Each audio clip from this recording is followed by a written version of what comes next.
So good morning, good afternoon, good evening, everybody, and welcome to this webinar on why did Pope Francis declare a climate emergency. My name is Christina Liano, and I work with the Global Catholic Climate Movement, and delighted to be here with you to reflect on this important question and what it begs from each of us. As we enter this webinar, I want to also remind all of us that we're in this special time of prayer and action, which is the season of creation, the special time when Christians worldwide take time to pray and act from September 1st to October 4th. And by way of kind of reminding us of the season, I wanted to share this Instagram post from Pope Francis in light of his statement for the World Day of Prayer for the Care of Creation, as well as for the season of creation. And so as we begin this time, we can begin with prayer that's inspired by his message, this very special message. So as we begin, I invite you to remember that we're in the presence of a loving Creator. Loving Creator, we have forgotten who we are, creatures made in the image of God and called to dwell as brothers and sisters in a common home. We were created not to be tyrants, but to be at the heart of a network of life made up of millions of species lovingly joined together for us by our Creator. May we rediscover our vocation as children of God, brothers and sisters, and stewards of creation. May we take this time to repent, to be converted, and to return to our roots. May we remember that we are beloved creatures of God, who in his goodness calls us to love life and live it in communion with the rest of creation. Amen. So we're here today because Pope Francis has called a climate emergency. This is something that we've seen quite frequently over the past few months, last year, and it calls us forth to see the realities of our ecological crisis. So before I introduce our speakers, I just wanted to share a couple of quotes where Pope Francis is calling a climate emergency. So here you can see this message that Pope Francis gave to oil executives in June, where he states, faced with a climate emergency, we must take action accordingly. And so this was a pretty clear message of the realities of what we're facing. And then again, just most recently in this message for the World Day of Prayer for the Care of Creation, Pope Francis talks about how we have caused a climate emergency that gravely threatens nature and life itself, including our own. And so we see here a picture from the Bahamas and the recent destruction that took place because of the terrible hurricane. And so we can see the effects of this ongoing climate emergency. And so our webinar today will have two parts. First, we will reflect on why the Pope declared a climate emergency. And then we'll discuss how the Church is responding and what we are also invited to do. And then we'll have some time for questions and answers. And today I'm delighted that we have some wonderful speakers who will be reflecting on this.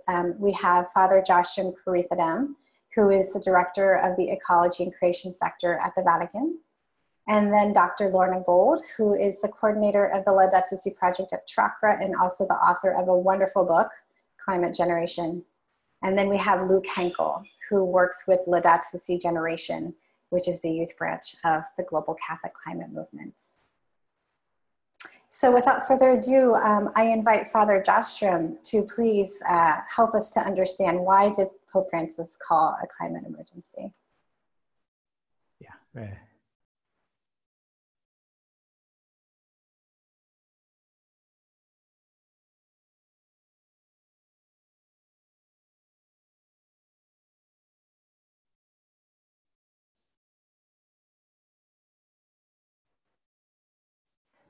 So good afternoon to everyone. It's sunny and gorgeous here in Rome. And I know for some of you must be good morning, for some of you good afternoon or good evening. I hope nobody is keeping keeping awake. I know there are people from the Philippines and elsewhere, and I would also like to begin thanking for this kind invitation to the Global Catholic Climate Movement, for inviting us to speak on this panel, and especially for having chosen a very relevant topic. Why did Pope Francis declare a climate emergency? Now, as Christina just mentioned, of late, this expression has been coming very often in Pope's messages, and that's something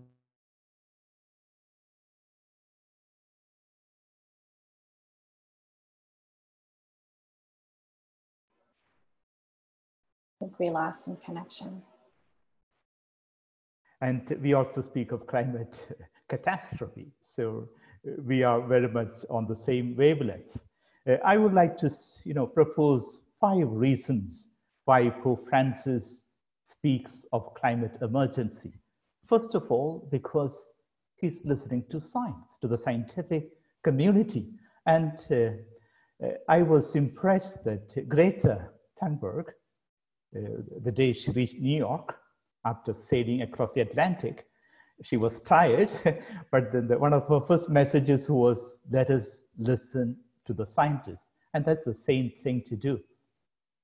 And this is one of my favorite slides. This is about the planetary boundaries, published in 2009. It's so evident, climate crisis, biodiversity loss, nitrogen cycle, our common home is indeed crumbling around us. And this is climate crisis. Allow me to dwell a few seconds on this slide, because people think, climates have changed and temperatures go up and down. Now, this is from the IPCC, the graph of the average temperature rise last 1,000 years, imagine. And towards the end, you can see what we are walking towards by the end of the century. I usually tell my students, imagine or remember rather that the last 11,000 years, Earth's average temperature varied hardly 1 degree, last 11,000 years. Now by the end of the century, even with the Paris Agreement, we are walking towards 2 or 3 degrees rise. And from 1850, the temperature has risen by 1.1 degrees centigrade, and we are seeing the impacts, the hurricane that Christina just mentioned, and droughts and floods. And imagine if you had to go beyond 1.5 degrees. I'll come back to it towards the end. A third slide, borrowing from the scientific community, it's about the tipping points. And there are scientific communities, scientists are really worried because we are reaching important tipping points and points of no return. We cannot, once we cross these thresholds, we cannot come back. And allow me to just pick up 3 of this. One is the Arctic, the Greenland ice sheet. And since several months, scientists are telling us that the Greenland is melting 4 times faster than what the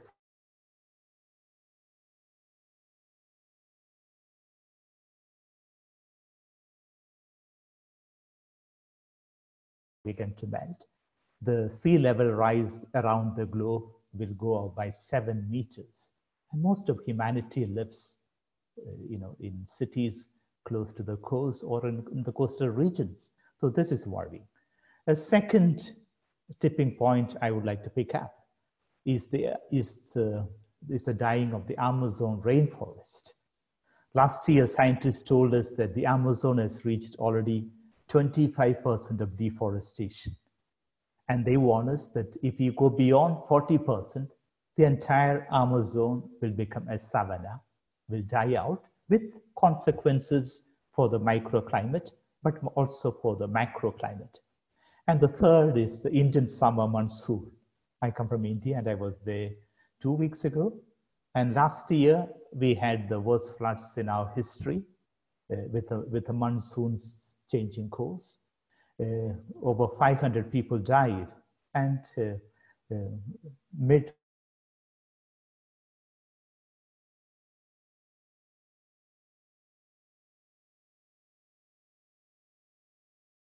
thought the monsoons will change course, say, within a few decades by the second half of the century, but it is already changing course.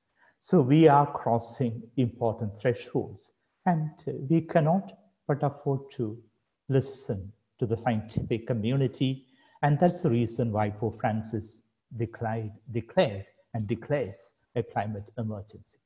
A second reason is that it's in response to the cry of the poor. Now, this is a woman in Bangladesh. When floods come, their water remains for 3 to 4 months. So for the poor, it is indeed a question of life and death. And the poor are crying out. And we know that the early and disproportionate victims of the ecological, the crisis of our common home are the poor, and they have contributed least to causing the crisis in the first place. Pope Francis tells in Laudato Si, both everyday experience and scientific research show that the gravest effects of all attacks on the environment are suffered by the poorest. This is again Bangladesh, the Philippines, the migrants, people escape.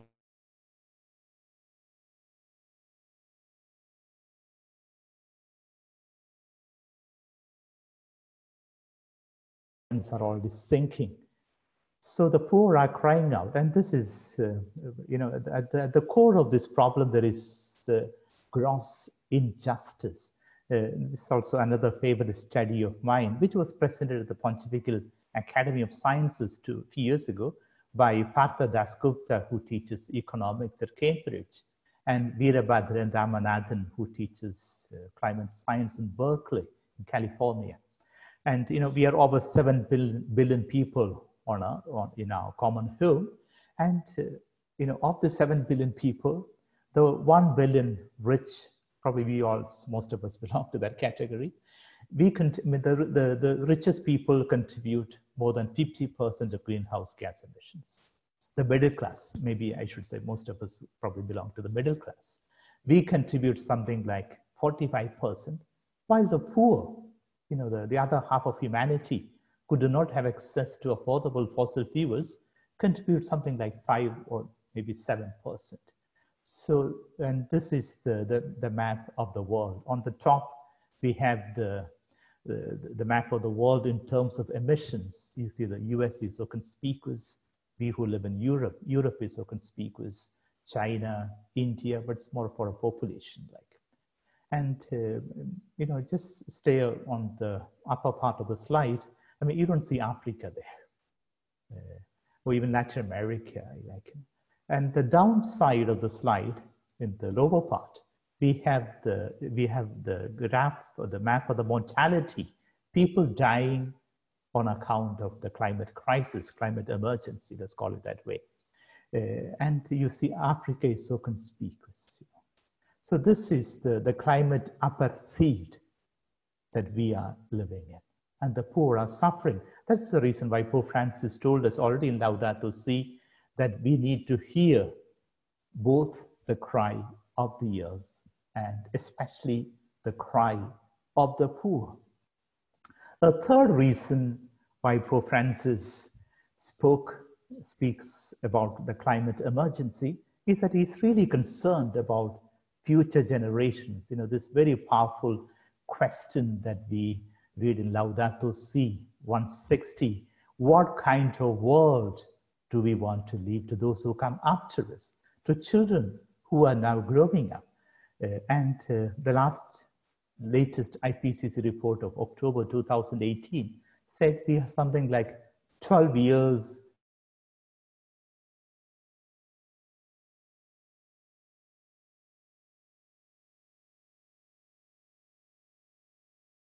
So time is running out. And Christina mentioned about Pope Francis' address to the group of oil company, executives of oil companies. We were there. Our dicastery was the main organizer of this meeting. And I was just sitting at just a few meters in front of Pope Francis. And he spoke in Italian, and the meeting was held in English. And so we already had the speech, the translation in English. So Pope Francis began his address. And so he began, future generations stand to inherit a greatly spoiled world. And then, he left the text, the paper, he looked up and he said these words, which I put in yellow. He just added on the spot. He said, our children and grandchildren should not have to pay the cost of our generation's irresponsibility. And he added, I beg your pardon, but I would like to add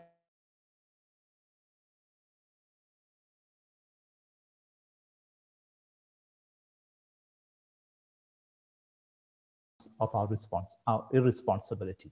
So we are living in a climate emergency, and if you don't do anything, of all the people, our own children, our grandchildren, the future generations are going to suffer. And I could literally see the pain in the eyes of Pope Francis, thinking of the world we are living for future generations. And the fourth reason, it's from our faith, that creation care is at the core of our Christian faith. Because, as Pope Francis reminds us in Laudato Si, the climate crisis, the ecological crisis, at the root of it all, it is a spiritual or religious crisis at the deepest level. It's a physical crisis, as the scientific community told us. It's an ethical crisis because it affects the poor and the future generations. But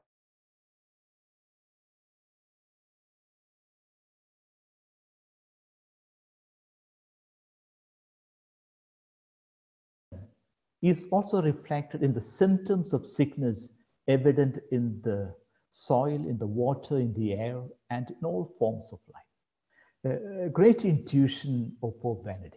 The day he became Pope in 2005 at the inaugural Mass, and I remember listening to him live, and these words have remained with me. So I was so happy to see that when Pope Francis quoted him Laudato Si, and Pope Benedict very prophetically said on that day that the external deserts are expanding because the internal deserts have become so vast. If there's a climate crisis outside, it's because there is a crisis within us. Because we have forgotten that creation is God's first and primordial revelation. We look at the planet, our common home, as a storehouse of resources to be exploited, as is happening right now in the Amazon.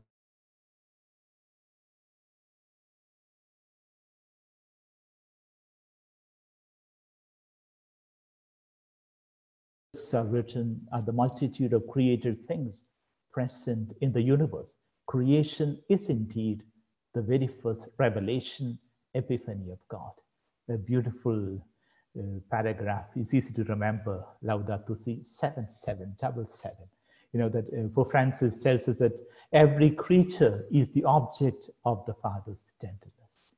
God enfolds every creature with God's affection. And a second thing we have forgotten, why it's a spiritual crisis, is because we have forgotten that our original vocation is to care for creation. That's Genesis 2:15.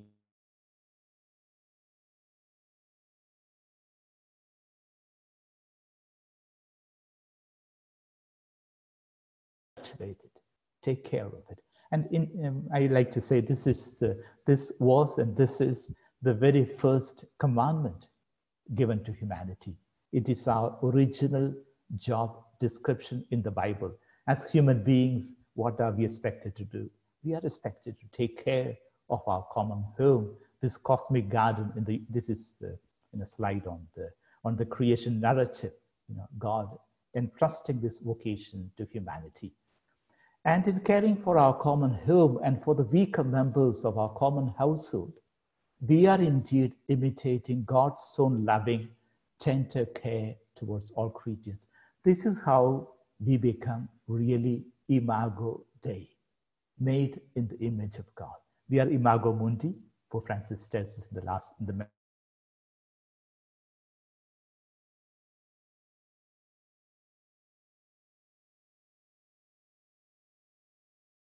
We are imago mundi, but we are also imago Dei, the noblest part of it.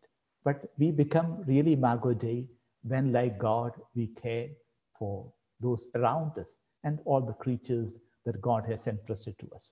And let me emphasize this. So it's not an option, because in the parables, we read about gifts being given, talents being entrusted, but we have to give account, because the creation, all our gifts have been entrusted, given in trust to us. So, and we need to be responsible for what has been entrusted. This is Cain killing his brother Abel. And biblical scholars, they like to point this out. When God calls out to Cain and asks him, Cain, where is your brother? And Cain replies, am I the keeper of my brother? Now the verb keeping, keeper, was the same verb that God used when telling Adam and Eve to keep this garden. So we need to keep the cosmic garden. We need to keep our own brothers and sisters, especially the weakest among us. And the third reason why it is a spiritual crisis, why all this is part of our faith, is that the entire creation, creation's final destiny is not to be used or abused. It's got such a noble, high destiny. It is to be recapitulated in the mystery of the life, death, and resurrection of Jesus Christ, as we read in Ephesians chapter 1, Colossians chapter 1, the Christological dimension of entire creation.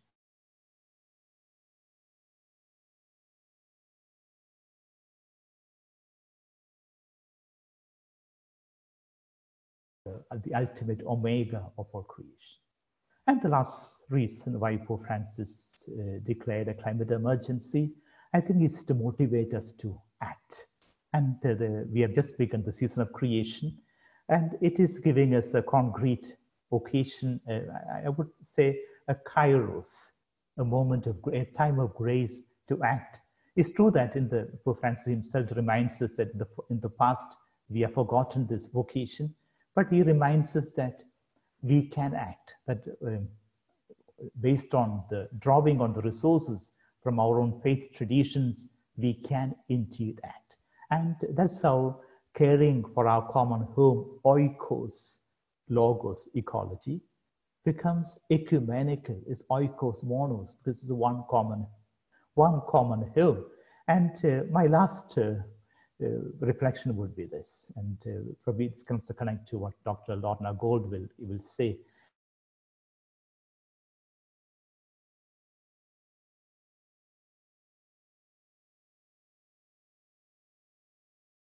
Translated into action.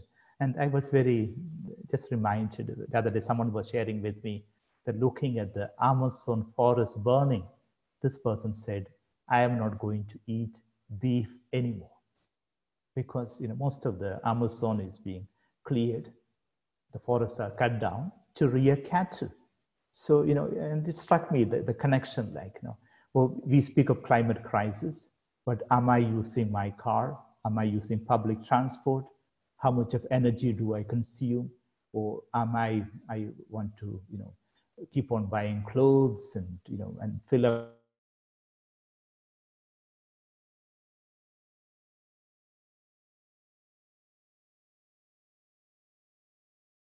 Let us walk the talk. We are aware that we are living in a climate emergency. Let's respond to it as we would be in an emergency, getting down to the essentials. And that's the beauty. And then, again, Laudato Si, Pope Francis says, it's not the number of things that we possess which really make us happy. It's in having very little, in having the essential, that we come to the core of our Christian faith. So let the season of creation be a discovery of the essential. Thank you very much. Thank you so much, Father Josh, for that powerful reflection. And I'd love to hear that our first job description from the Bible was to care for creation. That's very powerful. So thank you. And just to note for our listeners that there will be time at the end for questions. And so if you have any, just to save them, and you can put them in the chat. So I'll now invite Dr. Lorna Gold to continue our reflection both on kind of why Pope Francis called a climate emergency and then how we're called to respond. So thank you, Lorna, for being with us. Thank you very much, Christina.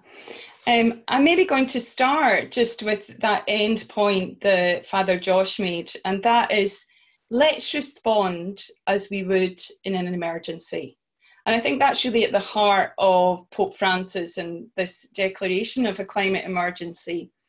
I'm going to keep my reflection on the science quite short, because I think Father Josh did a fantastic job there of outlining really the kind of scope of the issues that we're facing today, and also the multidimensional nature of the crisis that we're facing.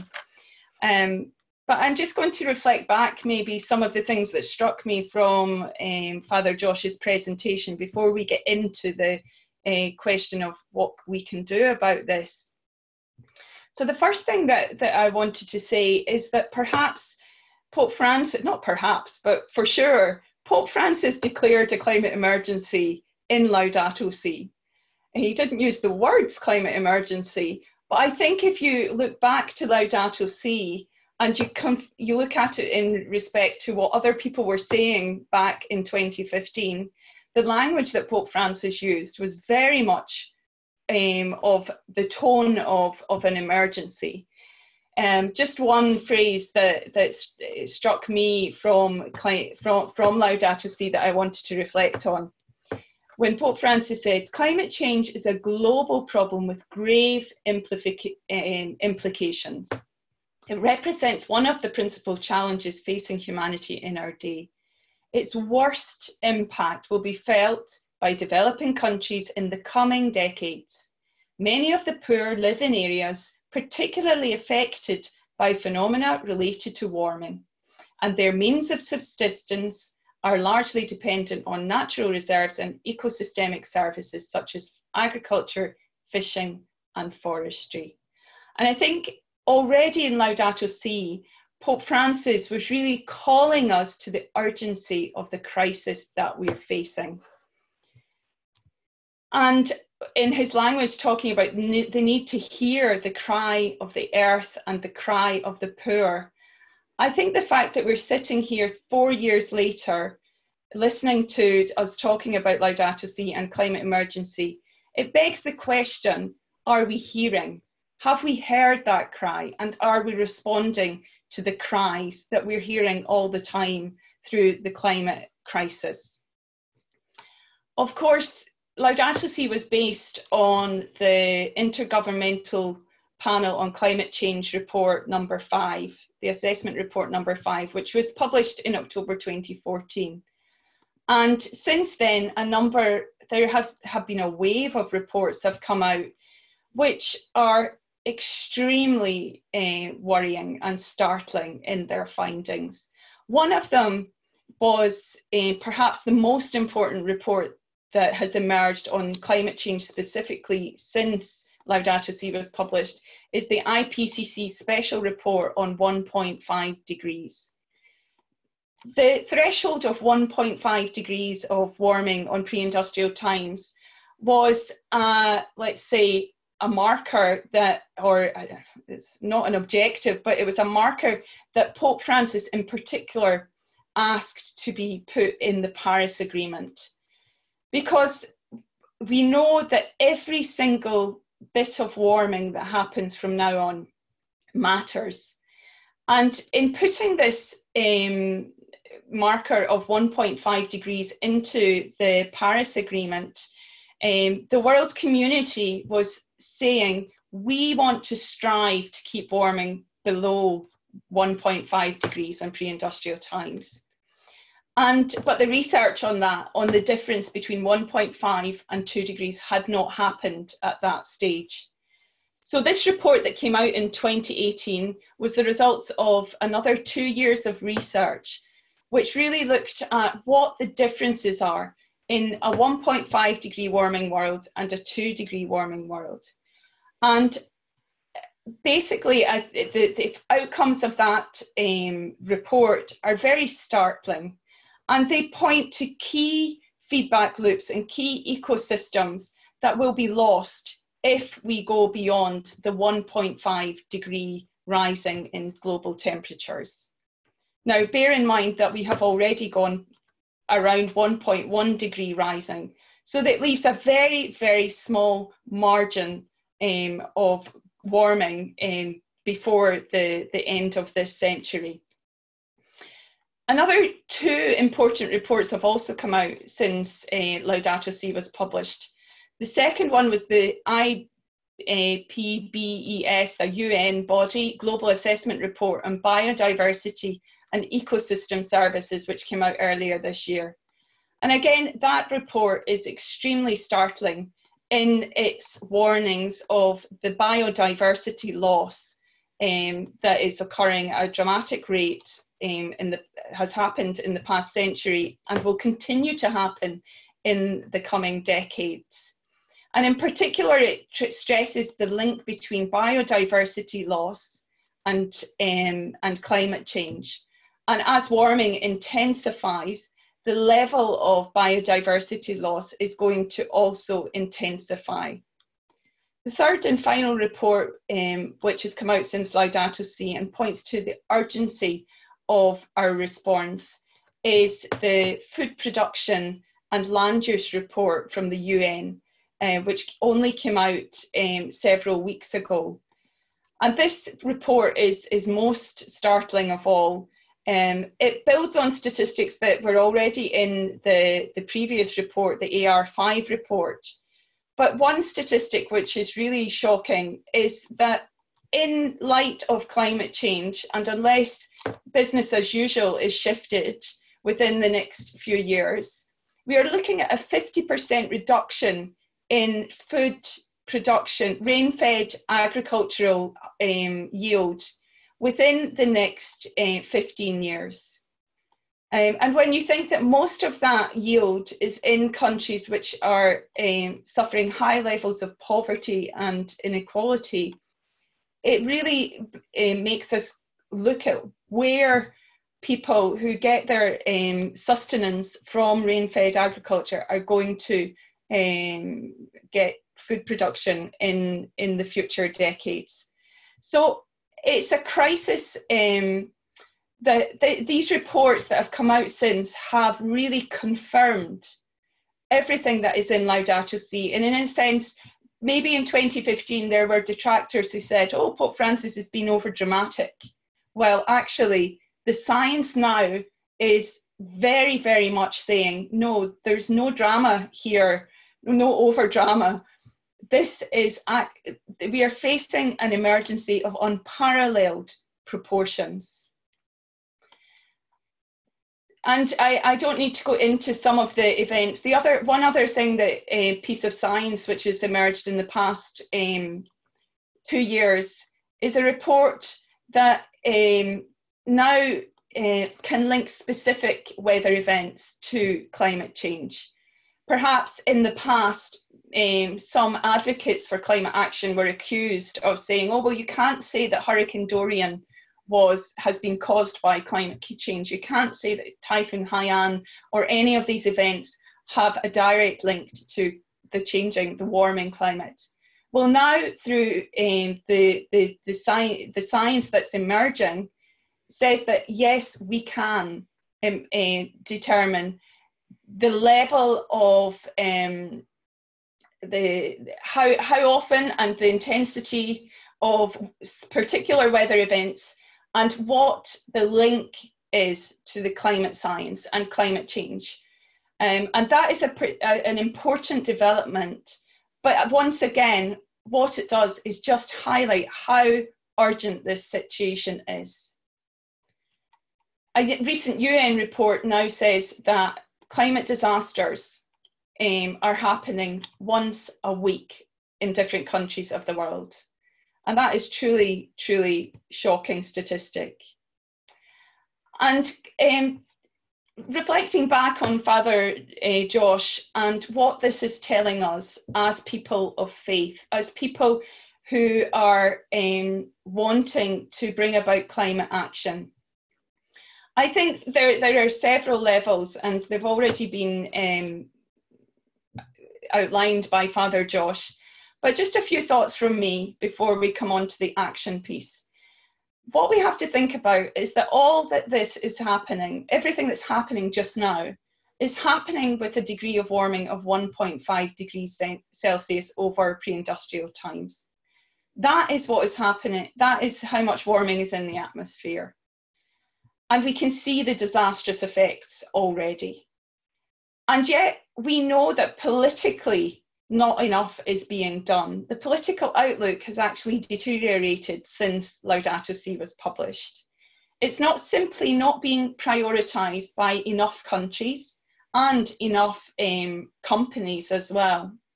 And the global political system seems unable to put it at the top of the political agenda. The crisis has become is risking becoming a more generalised crisis of global governance. The Paris Agreement was signed just 4 years ago and is due to come into effect next year. And yet all the markers say that this agreement is stalling. Despite everything, global emissions are still rising and haven't peaked yet. And on current trends, the level of warming that we could see before the end of the century is, on some predictions, between 2 and 3, but more likely at between 3 and 4 degrees warming. Given that what we know about 1.1 degree warming, that kind of warming is unfathomable within the lifetime of our own children. And we have to think that the changes that we're looking at are permanent. They're gone. Once the ecosystems and the biodiversity is lost, once the livelihoods of people is gone, we can't make it come back. Moreover, the scientists, and this is where the emergency comes in, tell us that the window for halving our emissions is closing rapidly. And that window will not reopen, certainly not within our lifetimes. That window for action to reduce emissions on a technical level, as Father Joshtrom said, is 2030. It's the next 11 years. But that's the window for halving emissions to maximise our chances of staying within a relatively safe climate.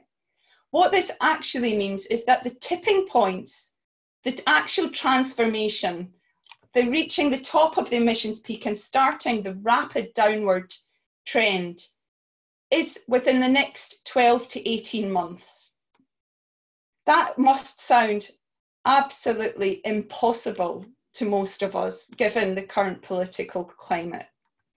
Because at present, the politics are making that look extremely unlikely, that we will put in place serious caps on emissions and the transformation of our consumer lifestyles in order to peak emissions globally next year and start that downward trend of emissions. Because that's the only path that is a safe climate for the next or safe enough climate for the next generation. Because those who are in the front line of climate change, whatever we do just now is not going to be safe enough. So in terms of a climate emergency, I think Pope Francis is recognising that we are not hearing this message. The politicians are still not hearing the urgency of this message. They're not hearing the science. They're not hearing the cries of the poor and the future generations. So it will not happen unless there's a massive change in the global and local political direction. And that won't happen unless there's a sharp increase in individuals, communities, institutions, media, everybody putting this issue at the very top of our agenda, and doing everything in our power to stop the continued denial of a safe future for the poor and for future generation and for other species on this planet. To make that happen, we have to break with normality. We have to break with a sense of business as usual. And the language of emergency is actually the one that best captures the kind of approach we need. Something that will enable us to put this at the very center of our thinking and our planning, and in a sense mobilize ourselves and all our resources around tackling the rising climate emissions. Pope Francis, in declaring a climate emergency, understands this. He understands that each of us can bring something and that we all can do our part in tackling climate change, but we need to make it our top priority. And that's why I really think that he declared a climate emergency. Thank you.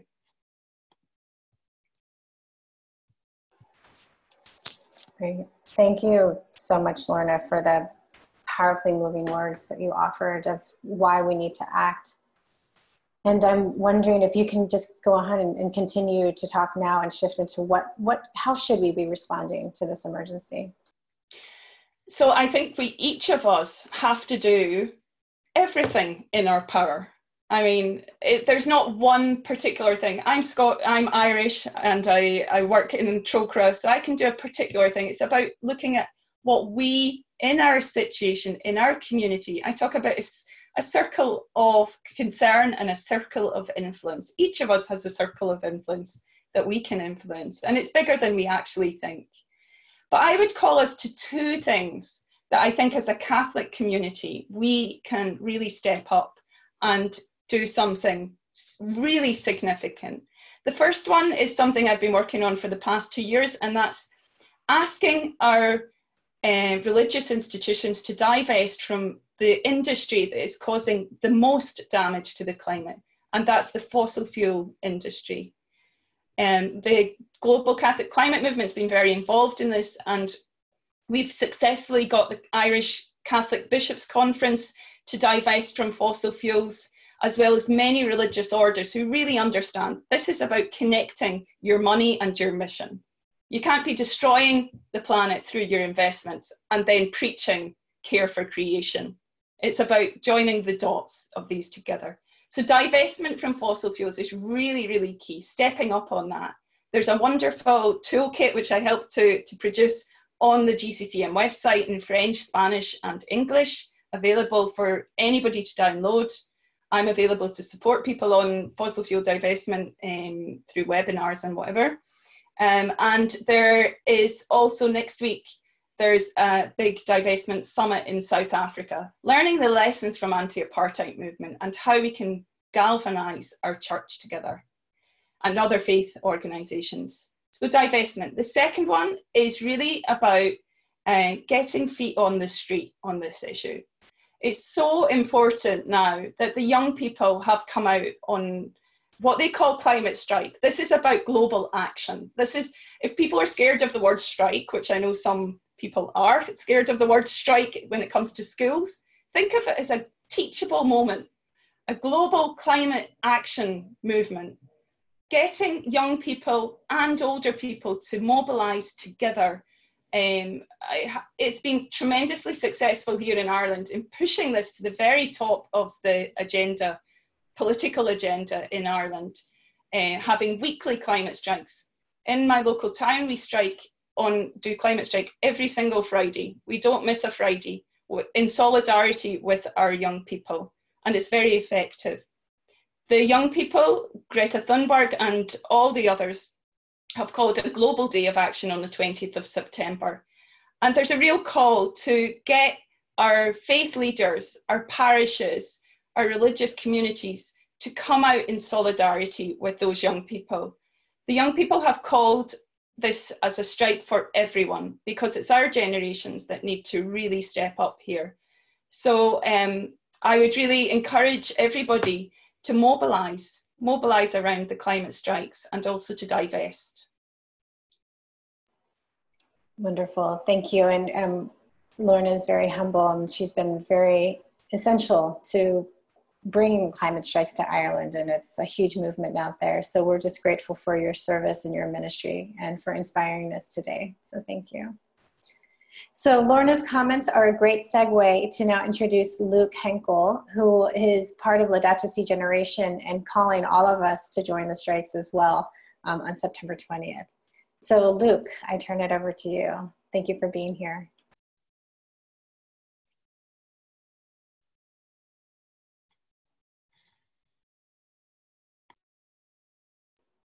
And I think you're still on mute. There you go. Good morning, wherever you are. The perfect segue because Dr. Lorna was just mentioning this, and I don't know if my video's the best. I'm just going to start sharing my screen straight away. But the thing is, Dr. Lorna was talking about the call to action and the strikes, and also mentioning quite a bit about this call to hear the cry of the poor, and Father Josh was talking about this as well. And I'd just like to highlight on a personal level what's happening and touch on how important it is to hear the cry of the poor. I know, at least in the United States, and as Dr. Lorna was saying, there are so many cries out there, and there's cries of politicians, there's cries of the rich, there's cries of the poor, yes, there's cries of the earth. And I think a very big challenge as we enter this season of creation is to discern, to really spend deep, very dedicated time discerning what those cries are that we hear, because I think, you know, living in the United States and hearing so many political sides and so many political opinions, and, you know, not to boil it down to that because it can't be simplified into sides, but it's a very, very big challenge to discern what cries we're actually hearing. And I think that it can just be overwhelming, and we can get so caught up in opinions and who's saying what and what authority figures are speaking and what facts are true and what facts are not. And as Dr. Lorna Gold said, you know, the political spectrum or the political situation has deteriorated very, very much so here lately. And I think that that affects how we hear things so deeply, that this season of creation, for me on a personal level, is a very big moment to say, okay, let's take time to step back and hear what's actually happening. Father Josh was talking about this, and I'll talk about it more now. The incredible importance of the youth in Pope Francis's papacy and his world and his ministries and in his messages. He spends a lot of time listening to the cry of the youth and sharing that very openly and very deeply, very passionately. I was with Father Josh in June at a conference in Creighton University, and he was sharing that during this address to the oil executives and energy executives at the Vatican in June, he's just started speaking off the cuff. Pope Francis did. You know, he had his script and he was very passionate about that, but then he just started going on about, he broke from the script and was speaking from his emotions, from the rawness of this emergency that we're talking about, and sharing that the most important thing is that we listen to the youth, because they are the ones that stand most strongly to be affected by this. And they're the ones that are rising up right now. And they're the ones that really, really deeply care and have this passion that we so desperately need to really listen to and take to heart. And so with that said, I also get very emotional about it because it's my work with the Laudato Si generation, you know, and building these bridges is so fundamental in order to move forward constructively. But a little bit about the work that I do with Laudato Si generation and a little bit about our organization. There's a history that I won't get into too much here, but we started in January 2019 at World Youth Day in Panama on stage. We launched directly after Pope Francis spread the way of the cross. And what we are is for those who don't know or might not be too familiar with Laudato Si generation, we're the youth branch of Global Catholic Climate Movement. And what we do is we connect groups and ecological environmental movements of young people and youth around the world, organizations and individuals who are doing amazing things in their parishes and communities. We're focused primarily on mobilizing for climate justice according to the principles of Laudato Si, and calling the church and the world to action according to these principles. So basically motivating the world to live Laudato Si in a lot of places around the world, parishes and communities might not even still know very much about Laudato Si. So a large part of what we do is education, calling people to this ecological conversion that we've heard so much about since Laudato Si came out, but really, really focusing on how to integrate that into our lives, kind of a holistic approach to solving this climate crisis, if you will. What we did was we put forth a manifesto on stage in the World Youth Day, and we turned that over. We had a speech on stage. Cardinal Tagle was with us representing clerical leadership, and he accepted the manifesto, which is this call to action. What it is a list of hopes and dreams and urgent demands, if you will, that we hope to see on behalf of young people and youth around the world, of church leadership and also government leadership. Things like fostering ongoing ecological conversion in parishes by all faithful, promoting a conversion of lifestyles, this ecological conversion, divesting, adopting ethical investment guidelines, primarily from within the church, but also there's an element of this in government leadership that can be taken on from within the church, if that makes sense. Empowering young people to lead creation care programs wherever they are, promoting knowledge of this recent synod on young people, which was held in June of 2019 on the exhortation that Pope Francis wrote, Christus Vivit, addressing specifically the concerns of young people and youth, young leadership in the church today. And of course, highlighting the importance of the upcoming Episcopal Synod of the Annals on, which will take place in October. So in the interest of time, I won't call this up, but the manifesto is available, our list of hopes and who we are as Laudato Si generation. The website is here, so you can call that up. But you can already see I've got these two pictures of our greatest inspirations, Pope Francis and Greta Thunberg, none other. And I'm just going to briefly touch on why they've been so inspiring, but then move directly on to what they call us to do, not just as young people, but as faithful around the world. They are, as we know, just incredible figures, icons of pushing forward climate action and climate justice around the world. They met, the two of them, Pope Francis and Greta Thunberg, right around Easter in the Vatican, put together by Global Catholic Climate Movement and Laudato Si generation. And as we know, Pope Francis just holds the concerns of young people so deeply in his heart. And he's said from the beginning in Laudato Si, young people demand change. And he's listening to this cry of young people, the cry of the poor young people around the world who are greatly affected by climate change. And with him, Greta Thunberg is saying, I urge you to join the climate strikes. We will continue to fight until the politicians do something. And this was directly what she said after meeting with the Pope. She said he was very kind. And she said, I urge you to listen to us and to join these strikes, because this is a way that people will actually start to pay attention. And she's doing it. She's getting people to pay attention. For those of you who aren't familiar, I'm just going to give a very brief background of how she got started. Greta Thunberg began striking. What she did was in August of last year, so just about a year ago, she decided that she was going to give up going to school for 3 entire weeks. And she sat down in front of the Swedish parliament. She's from Sweden. She was 15 at the time. And she did not go to school for 3 weeks. She just camped out in front of the parliament. And she said, I'm going to not be going to school until parliament wakes up, until the world wakes up and does something. So she sat outside, she striked for 3 weeks. And then by September 8th of last year, people were paying attention and this movement spread. Other schools in Sweden started to do the same thing. In October, it was gathering speed. It spread to other countries. By November, it had spread to North America. Canada was striking. They were hashtagging it Fridays for Future. North America had it. Latin America picked it up. And it got bigger and bigger and bigger.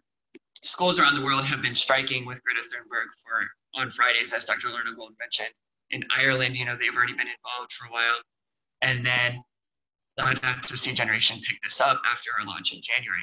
The first big major global day was on March 15th, striking around the world, and it grew even bigger. By May 24th of this year, over 1 million people were involved in this global strike, global day of action.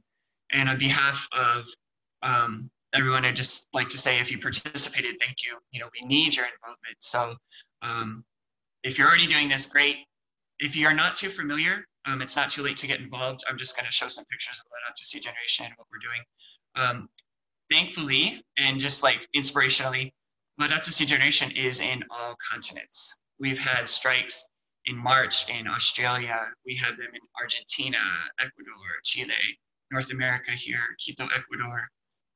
We've been very, very, very active in Trinidad and Tobago. We've got a rock star down there on our Laudato Si generation team. And they've just been absolutely incredible in getting initiatives started in the Caribbean. There were nearly 1,900 strikes worldwide on May 24th, something like 1,875. Over 1 million people striked. Seattle, Washington participated here, and Nigeria, in where else? All over the place. Germany, we had some in the Philippines. Here are some pictures in Argentina, in Cebu City, on the island of Cebu, and Panama City. We've had people striking all over.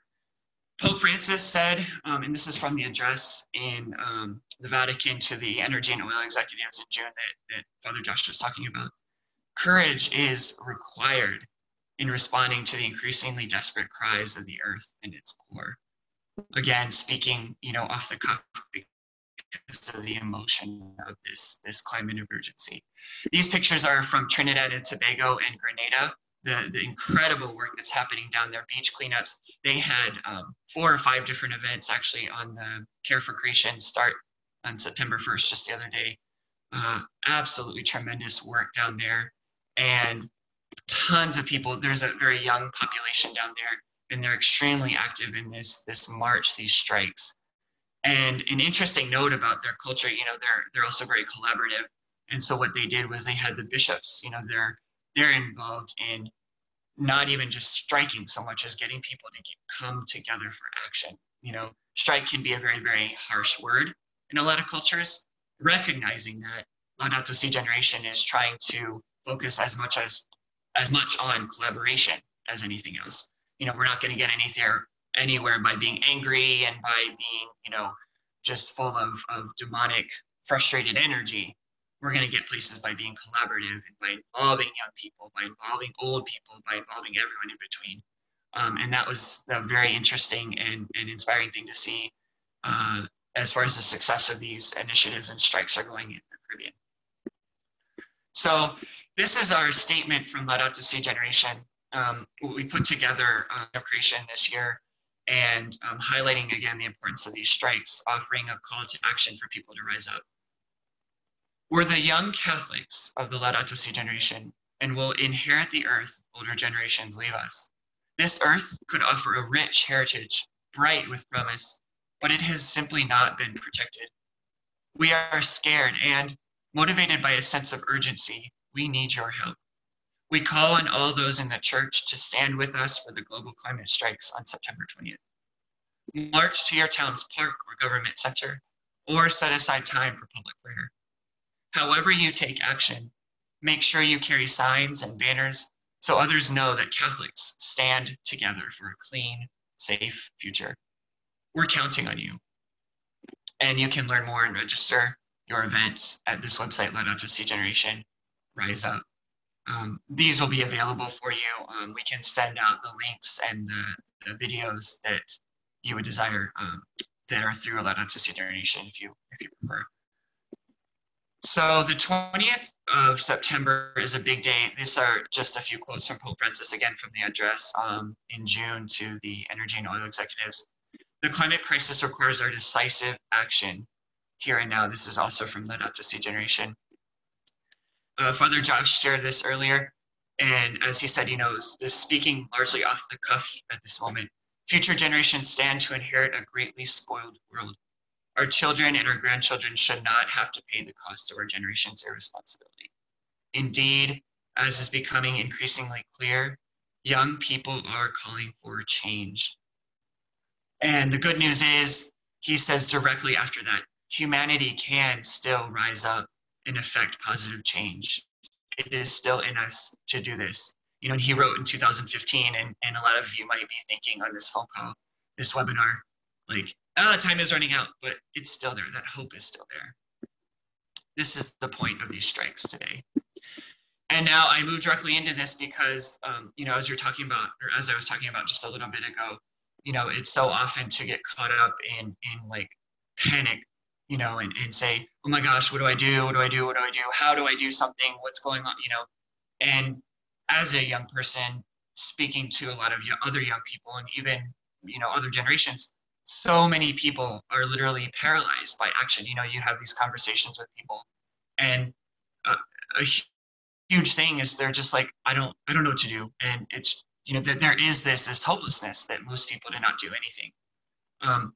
But that's not the point of these strikes. The strikes today, and as they've been going on all year, you know, they're motivated by, yes, the sense of urgency, but also by the sense of love. And I think, just a personal note, but I think that's what's so incredibly important. It's essential for us as Catholics to be that voice of hope, but love. You know, we're doing this, yes, to hopefully stop these emissions and have some sort of change on the rate of global warming. But there's also this sense of hope, this sense of love, this sense of connection that we bring as Catholics. Our voice to these strikes is not just let's make politicians do something, but our voice as Catholics is to say, we're doing this for the love that we have for each other.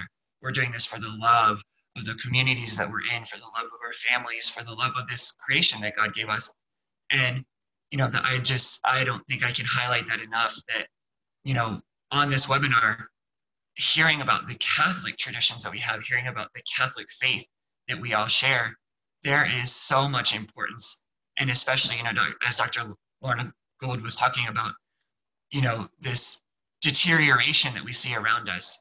One of the only antidotes that I see is the voice of faith. One of the only ways that I think of holding us together is raising up and being prophets and saying, this is what we believe. This is the voice that we're hearing from our Creator, the cry of God, the cry of those people who are suffering the most, and kind of holding that together in the face of so much deterioration, politically, culturally, ecologically, if all of that makes sense. So as we strike, you know, as you consider the actions that you can take this season of creation and beyond, all of you, I encourage you to spend time discerning what it is that you're doing and why. I think that we strike for the love of something, and that's what will sustain us moving forward. So here's some images. These were actually put forth by Sarah Augustin, I believe her last name is. She's a Baptist based out of New York, but she put together these images, you know, focusing on the love of why we strike and why we take action this September 20th. So you're welcome to use the hashtag strike with us. These are some, you know, images that will maybe inspire you. You can spend some time discerning for the love of whatever it is that you strike. Use that hashtag, or you can go on Laudato Si Generation and sign up, register your event on the website there using that hashtag, which will connect you with all the strikes happening globally. Or you can also find on that same website, strikewithus.org, an image to contribute your own reason why you strike. We encourage you to create a video while you are striking and also post that. You can send it in with the link when you create your strike. And it's a very, very, very powerful way to spend like a minute posting that. You know, use your social media, use this hashtag. You can put it up on Laudato Si Generation. You could also send it to myself and highlight it, reasons why you're striking for the love of whatever it is. And here again is a call for your involvement. Laudato Si Generation's goal is about 200 strikes. Right now we have close to 150, I believe. So we've still got some time. We've got just about 2 weeks. So we can definitely get there. 200 registered strikes just from Laudato Si Generation would be tremendous. As I said before, we had 1,900 in May. So, you know, flash forward a few months, we can have a lot more than that coming up on the 20th. With your help, we can get there. I would really, really, really encourage you to, again, spend some time discerning why you're striking. It's not too hard to register a strike, but if you can't, you know, the strike might be a big deal and there might not be people in your area who can do this.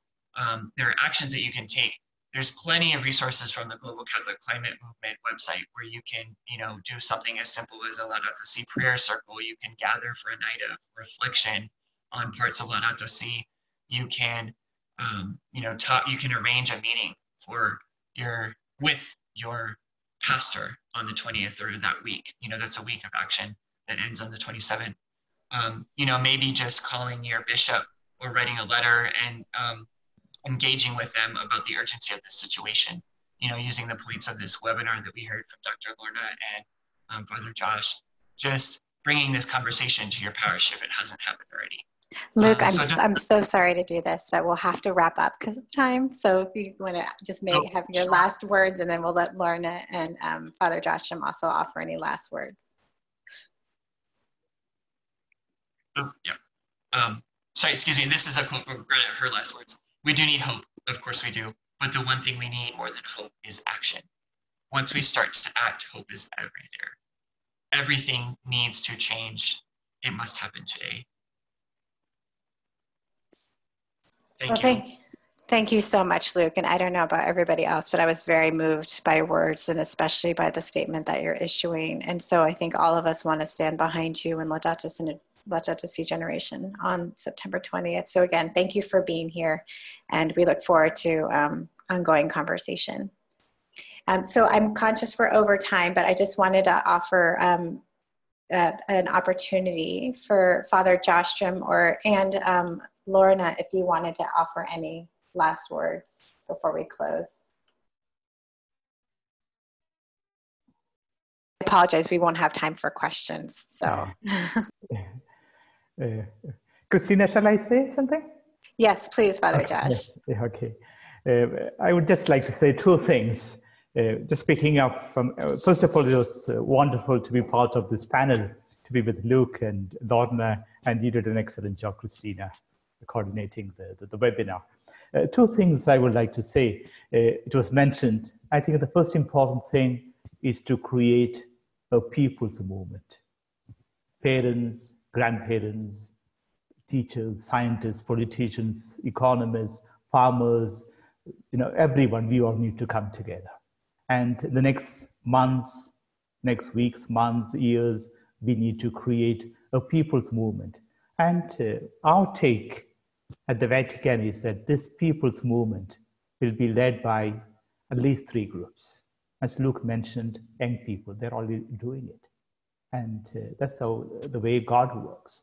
God picks up, chooses simple people, and young people will lead it. Second group are the indigenous communities. And we are going to have the synod on the Amazon next month. Let's sit at the feet of our indigenous elders, our own brothers and sisters. And the third group are faith communities, religions. If all the religions were to come together, we are more than 2/3 of humanity. So I would like to offer hope. The second thing I would like to say is that we have a horizon for action, next 10 years. Later, maybe I'll have an opportunity to share what we are doing at the Vatican. Let's make our families Laudato Si families. Let's make our schools Laudato Si schools. Let's make our universities Laudato Si universities. Let's make our parishes Laudato Si parishes, dioceses, hospitals, cities, banks, farms. And at the Vatican, we are drawing up a program for a 7-year plan. And imagine if a family says in 7 years, I'm going to be not halving, but 100% sustainable. If you have thousands of universities, schools, hospitals, cities, businesses doing it, we can make it. And I think with God's help, we will create this people's movement. Thank you very much. Thank you so much, Father Joshtrom. Lorna. And just a final small word from me. I mean, listening to this, I think it's a wake up to the urgency, but also so full of hope hearing Luke talk about the Laudato Si generation. And my word would be that we are all called to be the Laudato Si generation. In the span of the universe, those of us alive today are like, it's like the blink of an eye is an eternity compared to the small speck of time that we're alive today. So whether you're young or you're old, it doesn't matter really. We're all called to be the Laudato Si generation together. Let's not leave it to the young, let's not place that unbearable burden on the shoulders of the young people. They can give us hope because they bring enthusiasm, but they really need us because they don't have time to become the professors and the lawyers and the engineers before this crisis plays out. We need to be with them. And you'll find when you take action, the hope comes. It's my sincerest experience this past few years that hope comes when we act, and we act in the truth of the crisis that we're facing and the truth of the reality that Laudato Si presents.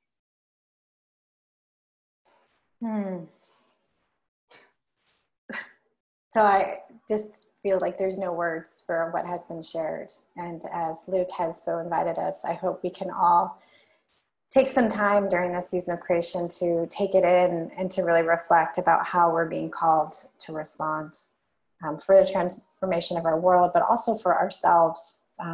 So thank you all for being a part of this. This is an ongoing conversation. And so please, let's continue to work together, to build together, to reflect together in creating this people's movement that Father Joshtrom mentioned, and really creating the transformation that we need for our world and for future generations. So we look forward to seeing everybody out on the streets or in prayer on September 20th. We will be sending a recording of this webinar to everybody who registered, as well as all the links that were mentioned. So please continue to stay in touch, and God bless and happy season of creation. Take care, everybody. Happy season of creation. God bless. God bless.